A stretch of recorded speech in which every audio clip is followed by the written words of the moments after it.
mga guys, welcome back to my channel. Just mga diba guys, pinagkatiwala ng barangay sa atin, gagawin natin to, lakas ng tagas. Yan, sir, welcome mo to. At tignan natin bakit wala lakas ng tagas. Kasi mga guys, maingay. Yan o, lakas ng tagas. Gawin natin dito mga guys ay luwagan natin to. Okay, para yan. Pwedeng ano to mga guys, pwedeng bearing. Kaya yan, ang gagawin natin muna nito mga guys, madumi, palinis natin to. Saka natin ano yan, saka natin i-check yung bearing kung bakit. O bakit, dito pa lang maingay na, durog na po yan. Pagkalas natin yan, palinis muna natin, tapos bakbakin natin yan, kukuha natin ng repair kit, i-overhaul natin yan. Kaya ito mga guys ha, ayan, palinis muna natin to. Mga guys, napalinis na natin. Ngayon, kalasin natin to.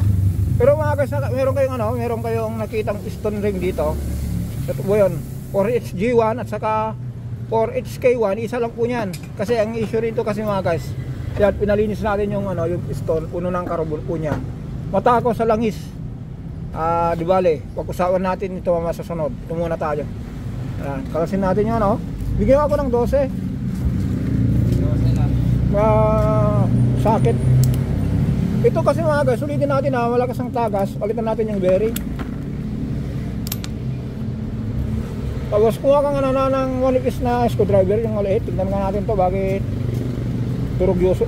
Palagay ko durog sa loob ito. Bago natin kalasin dito. Kasi bubunutin natin to.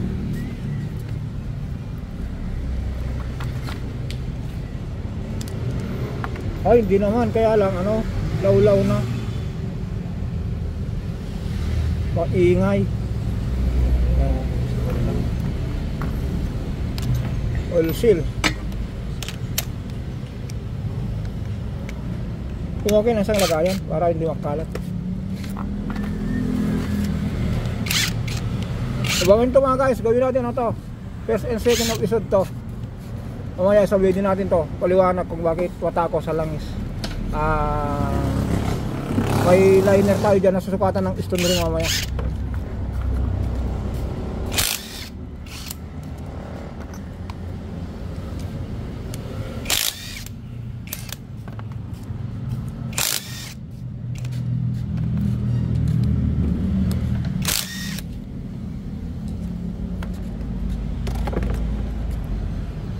Paraan. Ano naman ito mga guys ha, kabilin-bili na ng lolo ko. Biliin ko sa inyo mga bagong mga mekaniko. Bago po kayo kumaki ng kahoy, bago kayo magbakbak ng ganito, halimbawa ito, dapat yon picturean nyo muna para hindi kayo maligaw. Ayan, itong halata na lawlaw yung bearing kasi ito niya sumayad na dito sa clearance. Yan kita niyo po niya lakas ng alog ko. Tutok natin yung bearing dito. Tapos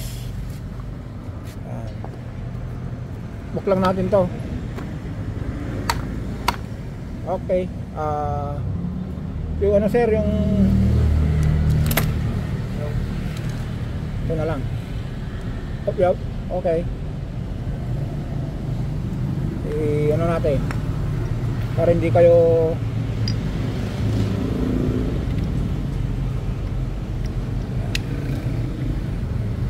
okay, yan. Mamaya yan, palitan natin itong mga o-ring. Ito, gawin natin first and second to mga guys. Itong mga o-ring nyo malulutong na.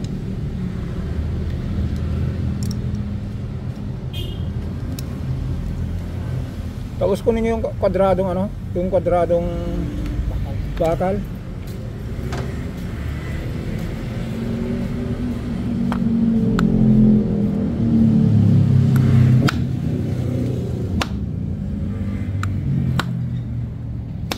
Tugas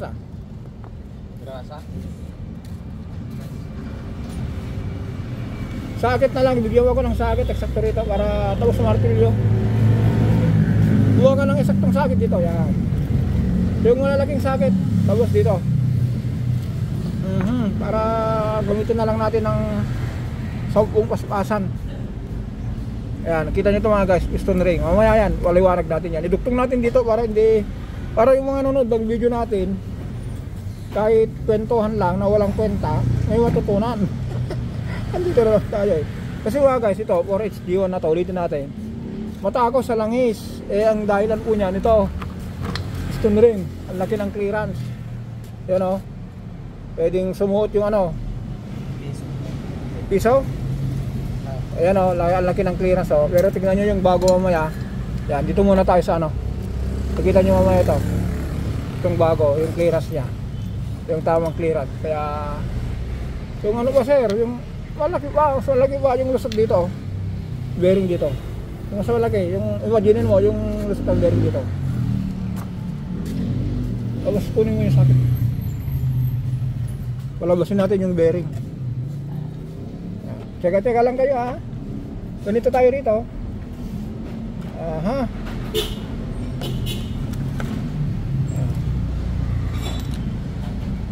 Yun.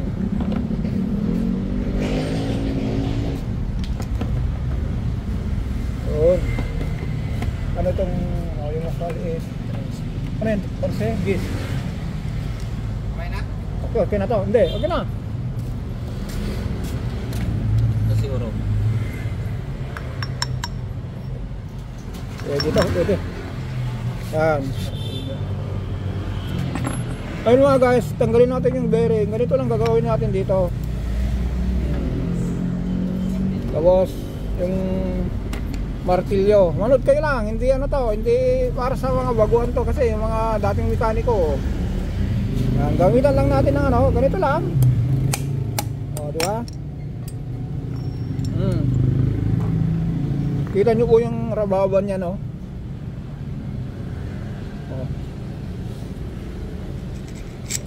Ingay, patay.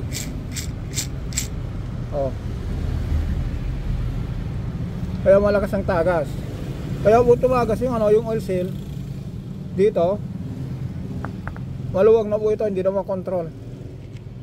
Yan wala, stock up na, patay. Kunin ko uli ng kumuha ko uli ng yung eksakto rito. Malaki naman. Tuturo para maliwanag. Eksakto dyan na sa... Oo, para tanggal natin. Magkano kayo ng ng washer dito? Alam mo yung ginamit natin doon sa yung eksakto rito. Para may labas ko ito.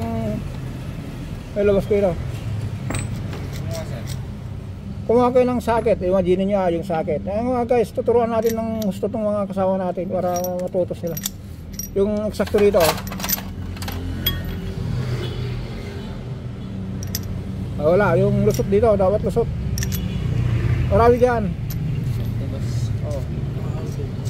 Kaya lagi na yung mga socket dyan kung may lulusot dyan. Sana meron lulusot. Wala.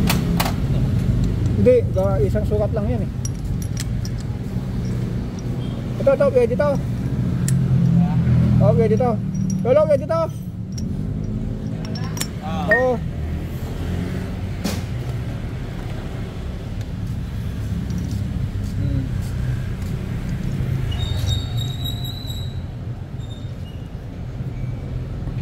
Ganito lang tayo rito.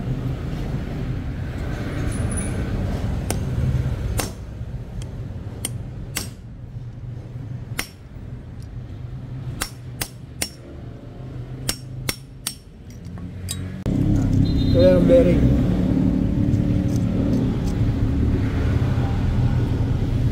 Kaya abangan nyo mga guys kung paano magkalas at paano magkabit. Ngayon bibili tayo ng repair kit nito. Kunin pa natin yung oil seal dito. Ito, oil seal na to. Tabi mo yan. Ito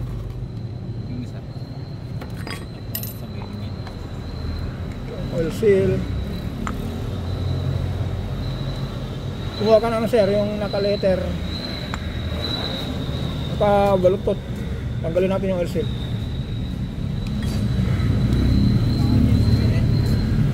Okay na. Yan. Ayan yung mga special tools natin mga guys, oh. Pang power steering talaga. Sir, itaas mo para makita nila.